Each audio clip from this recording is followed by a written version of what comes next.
Hi guys, I'm Saba. If you don't know me, I rated 2200 on chess.com, and today I teach you something. I show you how a strong player can beat an intermediate player and I give you some important tips. So let's start with the game. A few moments later. Well, my opponent just left, so I guess I can play another game. Don't even need to show you this. Was basically nothing to see.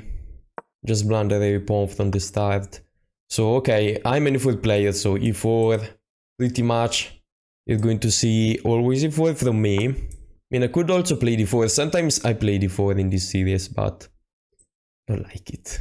To be fair, I really don't like it. Yeah, usually I would play the Italian, but I show you a really online that I'm playing this day, which is d4. That's the Scotch game. And usually you're supposed to take, and I take with the knight. But I'm going to play the Scotch Gambit, which is a good gambit, honestly. It's a gambit that, if your opponent knows theory, leads you to still a good position for white. Obviously, you are kinda equal. This is a gambit. There are better options. But these options are actually better if you are a really strong player, not like me, stronger.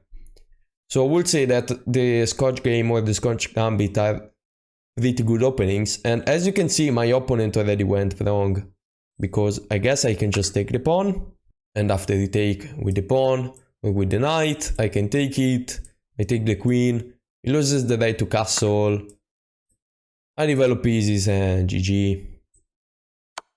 Okay, let's take. If you take with the knight, you lose a pawn, so technically, okay, you want to take with the king. A good move now is not playing bishop on c4, and I'll tell you why. Because if you play bishop on c4, it's good that you develop a piece and you attack the pawn, but after they play f6, everything is defended, to be fair. So another thing I could do is actually this. Bishop on b5, and it's actually quite annoying because my threat is to take the knight and win the pawn. And my opponent missed that. And after you take with the bishop, because I mean, you want to take it with the bishop, I guess, I can just take the pawn, attacking the bishop. And the bishop can't take this pawn. He can't, because I'm threatening a fork too. So if you want to save the bishop, you need to play something like bishop on e8, which is pretty bad. Now I can just take the bishop, damaging his structure. And now I'm up a pawn. My structure is better, I'm just winning, to be fair, and as you see, it's move 9, and I'm already winning. It's not that I did something incredible, I just played a move, a line that maybe he has never seen.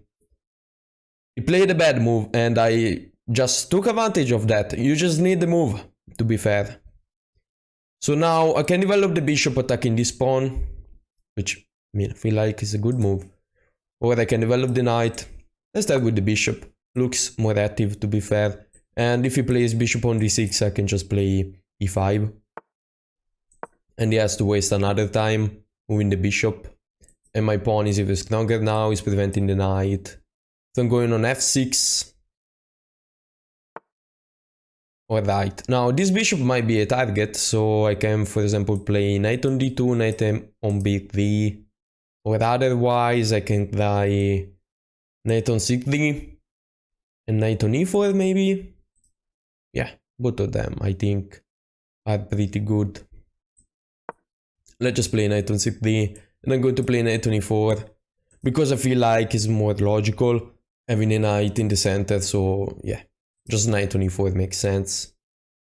After that is probably going to play bishop on b6, and then I mean I keep developing, probably going to play rook on d1, taking control of the file. Okay, so he plays this move. They're not really sure about f6. Because, I mean, I can push, first of all, attacking the pawn, but then you might go back. That's do. Another thing I could do is just nothing, because if you take, my bishop is even better. So this move does nothing. You see, guys, a lot of time you play moves that actually have zero threats, or your threat is not even a threat. I mean, what are you doing? You are basically threatening to make my position better. That's not a threat, that's just a favor. And yeah, this move does absolutely nothing, so you basically are wasting the time. Instead of doing that, you should just develop pieces. That's the really important thing. Now I'm going to attack the bishop. My knight is better. If he take again, I just take with the bishop, no problem. And if he moves the bishop... moves the bishop there. Which is the thing I missed, to be fair, but I can just take and it's still a pretty good move by me. Now if you take on b2, I have rook on b1, I take control of the file and I mean it's over. It's not going anywhere. Now I can play rook on e1 with many discovery threats. If you sack the bishop, I can just take with the knight, or even win the king. If you take, I take, we check and I win the bishop, so you can't. Okay, so for this reason he decided to move the king, which is fair, is a move. Now I'm going to play c3, defending the pawn and gaining the time on the bishop. Again, if you take, that does nothing. This pawn is still hanging, although I gave him bishop on b6 to defend it, so maybe my move was imprecise. Although if he moves the bishop, I can take, and he probably has to take with the pawn, damaging the statue once again. And also I have rook on d1 with many threats. So yeah, he's still winning, don't worry. Okay, he decided to play it like this, which actually helps me, because after you move the bishop, I can just double rooks. So I'm still getting in. And yeah, we can play rooks at the point. Let's say you play something like that, we played everything. But in that case, we enter into a winning endgame, and I show you that. Because that's a move I will play. If you're up material, you should trade. Obviously, you need to be careful about the type of endgame you're getting in. This is same colored bishop, okay? If we played the rooks, it's just same colored bishop, I'm up a pawn and win. He's winning. He also has a bad statue, so it's winnable at least. It's not a draw. If it's opposite colored bishop, that's a draw. Don't worry, it's a draw 99% of the time. Even if you are down to pawns, so yeah. I wouldn't trade everything in that case. But in this case instead, I would trade everything, to be fair. Now, my opponent, I think, missed this move. And now is definitely dead loss. I'm going to win this, I'm going to win everything. I infiltrate on the 7th rank and is hopeless. Now, I might even mate him. What if I play this? Yeah, maybe not. Can go this way. Yeah, I'm just going to take the pawn. Let's just play simple chess. If he plays this, putting pressure there, I might just take the bishop, to be fair. Then I figure it out. Another move could just be playing bishop on g3, defending everything. If he takes, I take and I have zero problems. And this is hanging too. I might play king on f1, so I'm not getting mated, and I move the king. I develop this rook. I slowly win this. Okay, so now he's attacking my rook, but he missed the fact that I can give him a check, saving the rook and winning the pawn. So I'm up 3 pawns. And as you can see, guys, I'm not playing like tactical or really weird things, I'm just playing logically. I just see what is missing, basically. But without playing any sort of really wild or genius stuff. It's pretty simple, as you can see. Now, obviously, I trained a lot, but what I tend to teach you is that in order to win a game, you don't need to play anything complicated. Actually, usually, the best way to win is just playing simple chess. No tactics, solid stuff if you want, or even kind of aggressive stuff, but without playing like wild things, okay? Not too wild, not too wild. Just, you can be aggressive but not mad. Okay, let's put it this way. So now I'm attacking the bishop, and my plan might be pretty simple. I can just double rooks. Although before doing that, I might play g3, so not getting mated. And why g3 instead of h3? Because if you have a dark square bishop, you have mate ideas. if I play h3, because then you can attack me this way. But if I play g3, just block everything. I just have weakness on light squares at that point, but I don't care. Okay, now I can take the rook, but it's not the best thing because I give him the control of the file. What I can do instead... Yeah, I can't take the bishop because I get mated. You just play this, rook on e6, and now if you take... I have the control of the file, that's the difference. Okay, so... Doesn't care apparently. And I can play bishop on g3.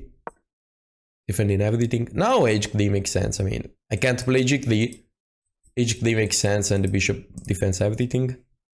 The next move though might just be king on f1.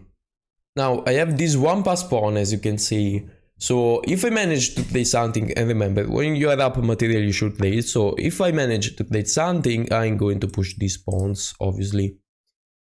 Okay, so he wants to threaten something, maybe putting a rook down there. But what I can do is just playing king on f1. And the point is that after you play rook on d2, I can just go back and threaten to play your rook. So you might defend it, and then I can take. And after you take, I can play rook on b1, defending everything, and I just traded a pair of rook, which obviously is pretty good. Now my opponent is playing annoyingly, is not going to trade, but yeah, it's not a problem. I'll find a way to trade. Okay, first of all, I think that's a clever move. I can just play f3. So now you have a lot less pressure. Obviously you can't sack the rook. If you're wondering, no, you can't do that. And my threat is just playing bishop on f2. And after that I can maybe try to play rooks. Because this bishop right now, as you can see, is doing nothing.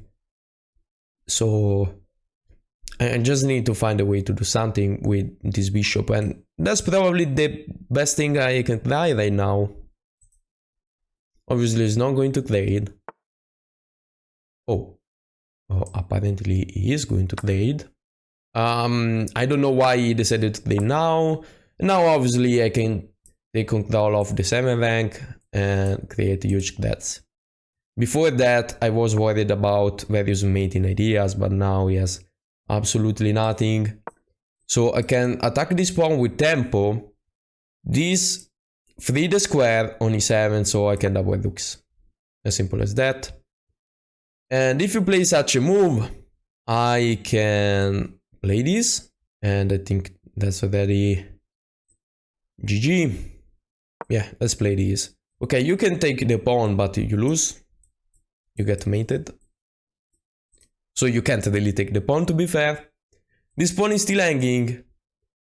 Probably the only move is just rook on g8. And after you play rook on g8, I might go back with the rook on e2. Or let me think. Do I have anything else? Oh, why not this? Rook on b7. So defending the pawn, and I'm attacking this. I was thinking about playing rook on e2, but after that he can still double rook, I take, and he still has annoying pressure. But now it's not even so annoying. He can't really move the rook. Okay, now I just take the pawn. I'm up, what, 4 pawns? That should be enough to win. Okay, yeah, obviously it's then to play annoying stuff. Let's give a check. The king has to go back. And now I have to figure out something. And I think I got this. I can just play rook on e5. And after you check me, I can block. And this is not hanging. Now you might want to trade, or you just go up. But that doesn't do a lot. First of all, I play rook on e2. Then to play rooks again. And if you don't do that, I can just go up. Now my king is safe. I control this rank. So I'm pretty happy. If you double rook, I can just trade, that's the point, and I want to trade, as you know, so I can just move the king on g3, defending everything. This pawn is defended, and now, as you can see, I have 2 pass pawns, and I'm going to push the a pawn, because this is easy to stop with this rook. But this is not. First of all, another thing, you might be careful about your opponent that. Like, you just don't want to push, you want to defend also. So, he's threatening to push, I have to take, and he has some sort of activity, so I think this is a pretty strategic move. I can just play h4, and now guess what? He has zero activity. Absolutely zero, and I can push this pawn. I push this pawn because, yeah, it's not easy to stop at all. I don't know what he's doing. Yeah, I think it's time to stop it. You should try to stop it. Yeah, I don't know why he wasted so many times. But this obviously was, a really important threat. So, let's say you play rook on c1, I just keep pushing. You play rook on a1, I defend the pawn. And then I keep pushing this and I'm going to destroy you. Obviously, it's dead lost. So let's check the analysis. Right, as you can see, yeah, this was a pretty good game. 84% accuracy, but that's not the most important thing. The most important thing, as you can see, is that I played 0 inaccuracy, 0 mistakes, 0 miss, and 0 blunders. So obviously that's pretty good, and let's check the game. So e4, my opponent had replied with e5, knight f3, obviously knight c6, and now d4. d4 is the Scotch game. Now usually you take, and now I will play bishop on c4. The main line is this, and now you play d5, I play this. And we get into this line that you need to know. Usually something like this, and yeah, he's clicky for white, I think it's pretty good. But my opponent didn't play this, and instead of doing that, my opponent just decided to defend, playing d6, which obviously is a bad move. It's a bad move because I guess you can take. You could also play d5 or c3. Well, d5 the position is locked, you have to play a positional game, so I'm not really into d5 usually. But yeah, you can just play d takes, and I really like this. We go into an endgame, I'm good with endgames, so I'm just planning to follow my style, and I think that is the most logical one, to be fair, because now we have a better endgame. As simple as that. The best move is actually bishop on c4, but I think this is much stronger, to be fair. Yeah, because you can play bishop on d6, but yeah, that's true, but I mean, if I play bishop on c4, I can argue that I can play f6. So, I mean, I still think that's a pretty good move. Yeah, my opponent defended this way, but he missed my threat. My threat was just to take and to win the pawn. Now, usually when you pin the knight, well, this time is not pinned because there is not a king there. But when you do something like that, usually you don't want to take the knight because the bishop is better. You just take the knight when you win material or you have a positional advantage, so that's why I did that. And obviously this was a really good move. Now I can take, and you can't really take this pawn because otherwise I have a fork, and you lose the rook, which is not really fair. So instead of doing that, he just decided to defend that moving the king, which again is not really good. Yeah, as I said, maybe bishop on e8, but bishop on e8 doesn't look good at all. And now, I mean, I can just take the bishop and damage you. That's as simple as that. I keep developing, as you can see, attacking weak squares. I mean, as you can see, these are not the best moves, but if you develop pieces, you play a really good game and you beat pretty much everyone. So you just have to develop pieces and play logically. Yeah, that's a false threat. That does nothing. I can just play anything else. And now I take. Knight take. Rook on e1, trying to be tricky. If you do nothing, let's say you push this pawn, I take with check. So you need to do something about that. I move the king. I just attack the bishop. With trade, and even trading was a bad move by him. You shouldn't really trade, to be fair. Now I can win a pawn. Yeah, I thought about this, but this leave the last rank for these rooks, and I don't really want to get mated or have any sort of problem, so I decided to do that. Now I'm going to win another pawn. So that's pretty simple. Yeah, this was a good move, but I guess I can just defend this way and I have zero problems. Yeah, bishop on g3, still defends everything. Now he's saying b4. I decided to not play b4 because this pawn is really weak after that. And instead of doing that, I just played king on f1, which is logical because I don't want to get mated. So yeah, it kind of makes sense. Now I can just go back, defending everything. f3, in order to do something with this bishop. Now he played another bad move. You shouldn't really play it when you're down material. And now, yeah, I attack the pawn, take control of the 7th rank. That's just a logical play, logical way to win. Now, there is the infiltration. A lot of you guys will just take the pawn and allow everything. The best way to win when you're up material is absolutely cancelling any kind of activity that your opponent has. If you're up material and your opponent has zero activity, you cannot lose. You cannot draw even, because you are just the one who is up material and can attack. So in order to do that, you need to defend before winning material. And that's the most important thing. So it goes back, defending this, I think is pretty much the only move. And the point of playing this is that now I can play this rook on b7, and that's the best move. I'm really happy about this move. This is kind of advanced, but follows my principle, which is I'm defending everything. I'm up 3 pawns, and you have nothing now, absolutely nothing, and that's how you win. If you move the rook again, I take and I destroy you. So he decided to move the king. Now I can win another pawn. Yes, now my opponent has a bit of activity, but after I give a check and I play rook on e5, I can defend everything, and okay, you have nothing now. Yeah, I can just play this, the king goes up, and obviously trading is always a good move when you're up so many pawns. I'm up 4 pawns now, so obviously trading is the best. And king on g3, and everything is defended. This rook is a monster. He defends everything, and my opponent has 0 attacking shots. You can't do anything. The only counterplay he has, it's with this pawn, because if you can play h4, take, and take, it might cause me some problems. So guess what? h4, where is your activity?